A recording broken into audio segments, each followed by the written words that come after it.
Hello everyone, welcome to easy academic solution. তো আশা করছি তোমরা সব অনেক বেশি ভালো আছো। তো আজকের এই ভিডিওতে আমরা মূলত আলাপ করবো তোমরা যারা দশম শ্রেণীর শিক্ষার্থী আছো, তোমাদের হিন্দু ধর্ম যে পরীক্ষাটা আছে, যে পাকনি রয়েছে পরীক্ষা, সেটা হচ্ছে যে ভিত্তিগুলো কিভাবে আসবে। তো চলো আমরা একটু দেখার চেষ্টা করি। তো দেখো, প্রথম কোশ্চেনটা কি আছে, হিন্দু ধর্মের ক্রমবিকাশকে কয় ভাগে ভাগ করা হয়েছে। পরবর্তী কোশ্চেনটা হচ্ছে কোনটি হিন্দু ধর্মের অন্যতম প্রধান বুদ্ধ হিসেবে গণ্য করা হয়। এরপরে হচ্ছে যে সকল ধর্মের ফলদাতা হলেন কে। এরপর হচ্ছে চতুরাশ্রমের প্রথম আশ্রম কোনটি।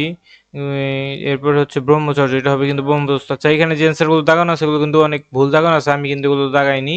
তোমরা যে সঠিক অ্যান্সারটা বই থেকে বের করে নেবে। স্মৃতিশাস্ত্র বলতে কি বোঝায়। ভক্তি, জ্ঞান, রাজযোগের সমন্বয়, কর্ম, জ্ঞান যোগের সংযোগ স্থাপন, জাগতিক ও পারমার্থিক চিন্তার বহিঃপ্রকাশ। তো দশের উত্তর কি আছে দেখো, দশের উত্তর আছে হচ্ছে যে উক্ত চরিত্রটির মাধ্যমে কি অর্জন করা যায়। ঈশ্বর সম্পর্কে বিশ্বাস, সবাই ধর্মের পথে চলবে, ধর্ম ধার্মিককে রক্ষা করবে। এরপরে ধর্মপদ বলতে কি বোঝায়, এবং হচ্ছে যে ধর্ম নির্ণয়ে বেদের পরের স্থান কোনটি। ক্ষমা, সদাচার, চিকিৎসা নাকি সহিষ্ণুতা। এর পরবর্তী কোশ্চেনটা কি আছে, যে ধার্মিক ব্যক্তিরা হলেন হাস্যময় থাকেন, অতৃপ্ত থাকেন, আনন্দময় থাকেন। নেক্সট কোশ্চেনটা কি আছে, 6 নাম্বারটা আমরা একটু খেয়াল করি, যে কত সালে কৃষ্ণ ভাবনামৃত সংঘ প্রতিষ্ঠা করা হয়। এরপরে হচ্ছে যে যোগীর কাছে ঈশ্বর কি। পরে হচ্ছে বিভীষণের পুত্রের নাম কি। কোন দেবতাকে নটরাজ বলা হয়। নটরাজ বলা হয় কি মহেশ্বরকে, এটা তো জানি আমরা। এরপর হচ্ছে রঙ্গতে বর্মা কে ছিলেন। এবার 16 নম্বর আছে নৈতিক মূল্যবোধ কিসের মানদণ্ড। এর পরবর্তীতে আছে যে কমল ছিল ভীষণ যে হরিভক্ত বাবা, কিন্তু হরিবিরোধী, তাই কমলকে মেরে ফেলার চেষ্টা করে। তো কমলের চরিত্রে কোন পাঠ্যপুস্তকে কোন চরিত্র ফুটে উঠেছে। হিরণ্যকশিপু কে ছিলেন এটা। এরপরে হচ্ছে যে শশাঙ্ক বাবু একজন ধনাঢ্য পরিবারের সন্তান, তার সাথে প্রিয়াঙ্কা দেবীর বিয়ে হয়। শ্বশুরবাড়ির ধন সম্পদের প্রতি তার কোনো শক্তি নেই, তিনি সর্বদা শ্রীকৃষ্ণের কীর্তন করে থাকেন, তিনি সংসার ত্যাগ করে কৃষ্ণ নামে নিজেকে নিয়োজিত রাখেন। তো প্রিয়াঙ্কা দেবীর চরিত্র কি মিল পাওয়া যায়, এটা হচ্ছে মীরাবাইয়ের। এর পরবর্তী কোশ্চেন হচ্ছে উক্ত মহিষী নারীর কি ঘটেছিল, প্রেম ভক্তির প্রশস্ত, তারপর আত্মবিদ্যুতের কল্যাণ সাধন, সাম্প্রদায়িক সম্প্রীতি সৃষ্টি।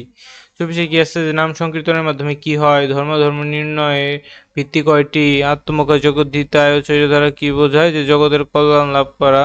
জগ এরপরে আছে হচ্ছে যে 20 নম্বর রোগের লক্ষণ, প্রতিকার ও প্রতিকারের জ্ঞান অর্জন করা হয় কোন গ্রন্থ থেকে।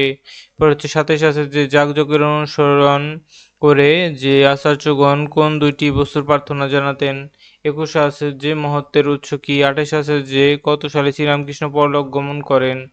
22 আছে যে চিকিৎসা বিজ্ঞানে সুশ্রুতের অবদান লেখো। তো তোমরা যারা এখন আমাদের কোর্সে ভর্তি হওনি, দ্রুত কোর্সে ভর্তি হয়ে যাবে, যারা হচ্ছে ক্লাস 10-এর শিক্ষার্থীরা আছে মেনলি। এরপরে আছে হচ্ছে 29-এ দেখো, এবং যাদের হচ্ছে মেইনলি হচ্ছে কসেট, যাদের হচ্ছে কসেটে পরীক্ষাগুলো হচ্ছে যে ধর্মবাদে।